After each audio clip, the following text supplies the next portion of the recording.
Rebels from Belarus are among some of the foreign fighters heading to Ukraine to defend the country against Russia. Our correspondent Mark Lowen met some of the recruits in Warsaw as they prepare to make the journey.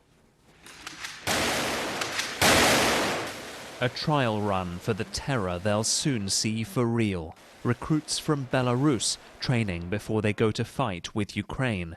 Slavic brothers uniting against a common enemy, Putin's Russia.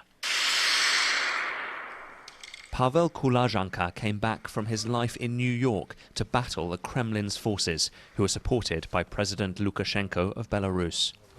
Without independent and free Ukraine, there is no independent and free Belarus. I really admire Ukrainian nation. From the very beginning, we supported Ukrainians in their fight for freedom. And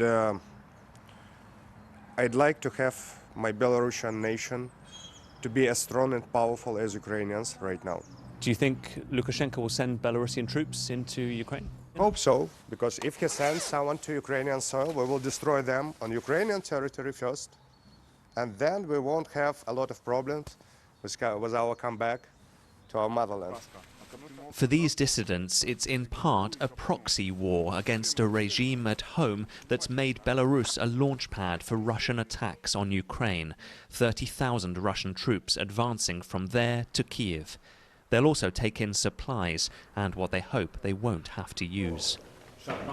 And then a crash course in first aid by a Polish veteran of Afghanistan.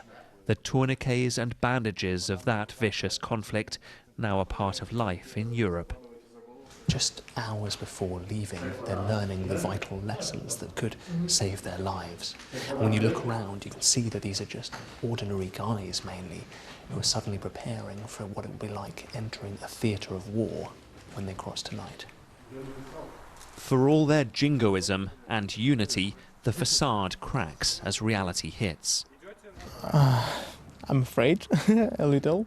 I saw you speaking to your mum earlier. Yeah, she's crying. But now she's just pray, maybe. She tried to tell me that this war is not mine, it's not our, that it's other country, other people, but I don't agree. So they head off to someone else's war, which has become their own.